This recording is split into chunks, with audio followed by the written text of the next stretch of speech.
I believe Joe Biden has gotten the delegates that he's gotten through nefarious means. As Plato once said, the root and stem of all evil is ignorance. And I think ignorance is to blame for the situation we're finding ourselves in. But if we work together, he won't be the nominee. And I know exactly how to make that happen. I'll presume that you're old enough to remember when John Kerry ran for president. Back then, someone wrote a book exposing him as unfit for command. And it worked.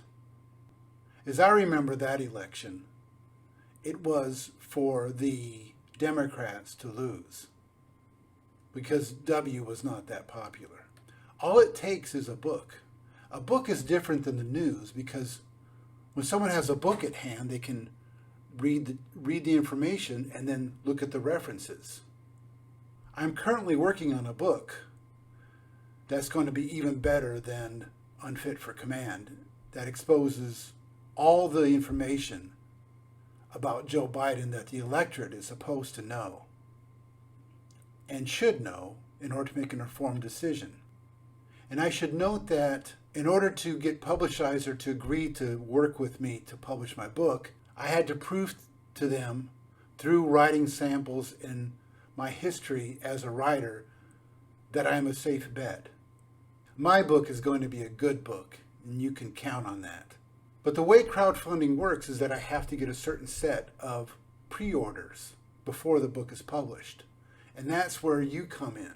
It doesn't cost a lot of money to pre-order a book, and it's much cheaper than what the cost is going to be after the book is published. But if the DNC notices that enough people purchase my book, Crisis of Integrity, which exposes Joe Biden and gives information that the mainstream media doesn't provide, then that will send a clear message to the DNC that Joe Biden is not acceptable.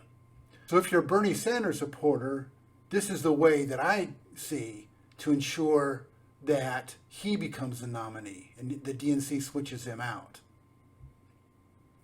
It can hurt, and I'm very confident that if enough people pre-order my book, this is what will happen. So thanks in advance for pre-ordering my book. Let me know if you have any questions.